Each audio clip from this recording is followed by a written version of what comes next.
energy, is the form. Now you can have two kinds of Maya.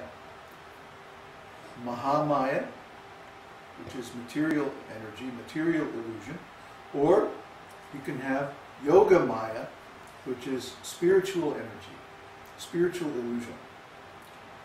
The difference is the Mahamaya is temporary, but the Yoga Maya is eternal. It never changes, it's never born and never dies, never created, never destroyed. So why do we call it Maya? Well, it's very simple. Because in the Yoga Maya, Krishna plays a role. He manifests a form for pastimes with his devotees. And he acts as, not as the supreme controller, the supreme personality of Godhead, but he acts as our dearmost friend. Our friend or our master, our son, or even as our lover. See, so this is a kind of Maya, it's a kind of illusion. Because we actually know that Krishna is vast, Krishna is unlimited, Krishna is all-powerful and all-knowing. But when we come face to face with that aspect of Krishna, we become overwhelmed. Please be careful of that table. It's very, very shaky. Don't knock the computer. Yeah, maybe you should sit over here. That way you can wiggle around and not break anything. Unless the tripod. Okay, so that was close. Yeah. So when Arjuna saw Krishna's universal form in Bhagavad-gītā, he says, "Oh Lord, please show me this form of yours, which is very rare. Hardly anyone has ever seen this form." Krishna manifests his universal form, and it's vast. It's glowing like millions of suns, filling the whole sky. Thousands and thousands and millions of forms, all great, gigantic, powerful. And what does Arjuna say? "Oh, this is too much. Please manifest your four-arm form and your two-arm form." That's very pleasing. See? It's very pleasing because those forms are on a human scale. Those forms are within human perception. They're on our ability, our level to serve. The universal form, what can we do? We can just stand there in awe, like, you can't have a relationship with the infinite God of everything. It's too much. But when Krishna acts as our friend or our lover or our father, or he can become our son even, then we can have a relationship on our level. So Krishna actually, he does this. He hides his true nature, which can only really be known by himself. And he manifests a form that we can understand in order to have a relationship with us. Nityo na nityanam chaitanash chaitanam eko bahunam yovidhatikama. There's so many conscious beings, and there's so many eternal beings. But there's only one supreme conscious eternal being. And the difference between him and us is that he is maintaining all the others. He's giving all their desires. Yovidhatikama. Whatever they want, he's giving. So Krishna, the name Krishna means the source of all desires, the source of all enjoyment. Everything that's good, everything that's enjoyable, everything that's nice is coming from him. So he is the ocean of all pleasure, enjoyment. Everything that's good, everything that's wonderful is there in him. It has to have a source. It has to have a reservoir somewhere. Just like we have water.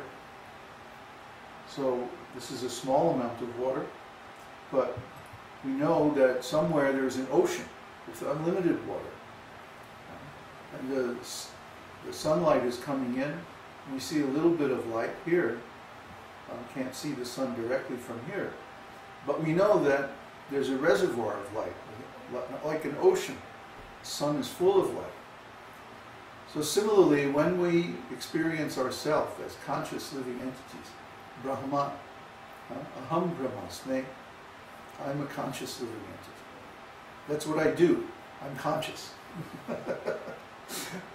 We know there must be somewhere an ocean of this consciousness.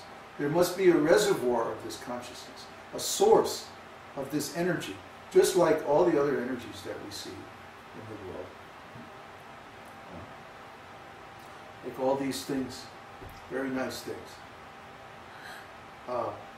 They manifest from the earth. So if we see some nice things made of earth, then we know there has to be an unlimited source of this earth, with all different varieties of earthy energy that can be made into various products. Like that. By the way, I'm in Connecticut now. I'm at Devesh's house, and we're having a little class. You can do this in your house too. It's very easy. You just chant a little mantra, a little Hare Krishna, with your family members. Teach them the mantras and like that. And then you have a very nice atmosphere in the home. All the Devesh's kids are really nice. They know all the mantras, all the prayers. They know how to worship the deity and offer prasadam and everything like that.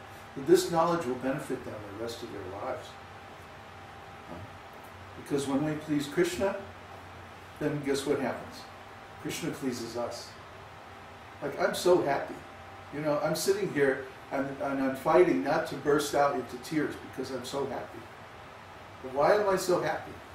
Because we just chanted Hare Krishna a little bit, and because our whole lives are dedicated to serving Him, giving Him what tiny amount of pleasure, what tiny amount of service that we can generate. So Krishna, He reciprocates. He's not selfish. He's not jealous. He's not afraid. He has nothing to fear. Nothing can change His position. He is always supreme. So guess what He did? What He does? His business is simply to have nice, loving exchanges with His devotees. That's why Krishna is called Rasaraj. Rasaraj means He's the king of enjoyers. The king of rasa. Rasa means enjoyment. Relishing different tastes. So what do we do when we enjoy? Like we have a nice meal. Today is Ekadashi, but no matter. We still had a wonderful prasadam today. And how is that? Why are we enjoying this food? Because it has such a wonderful taste. Spices, and it's nicely prepared and cooked, and nicely served.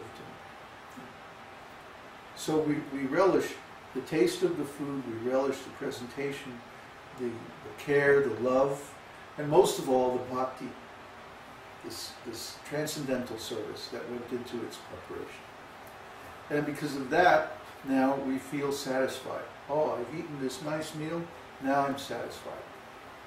So similarly, when we serve Krishna, we're also relishing the taste.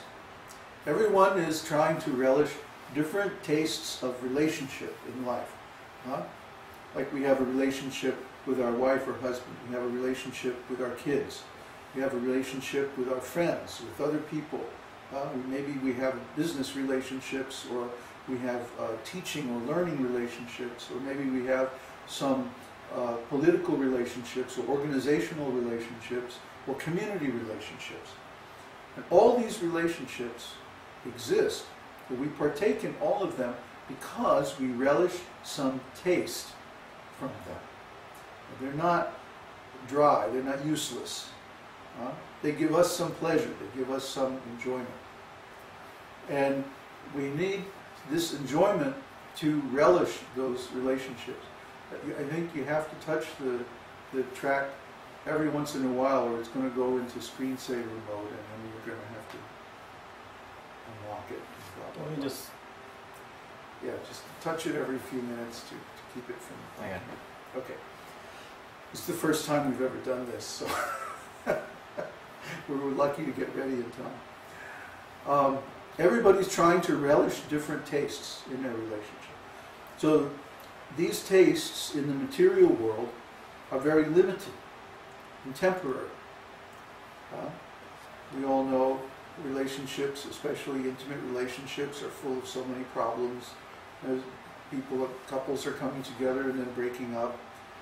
Friends, you have friends, and then for some time you stay friendly, and then they break up and they go their separate ways. The relationship changes and everything goes through the typical stages of material existence. Comes into being at a certain time, exists for a while, and then it goes away. So these are material relationships. But the relationships that we have with Krishna, on the other hand, are perfect.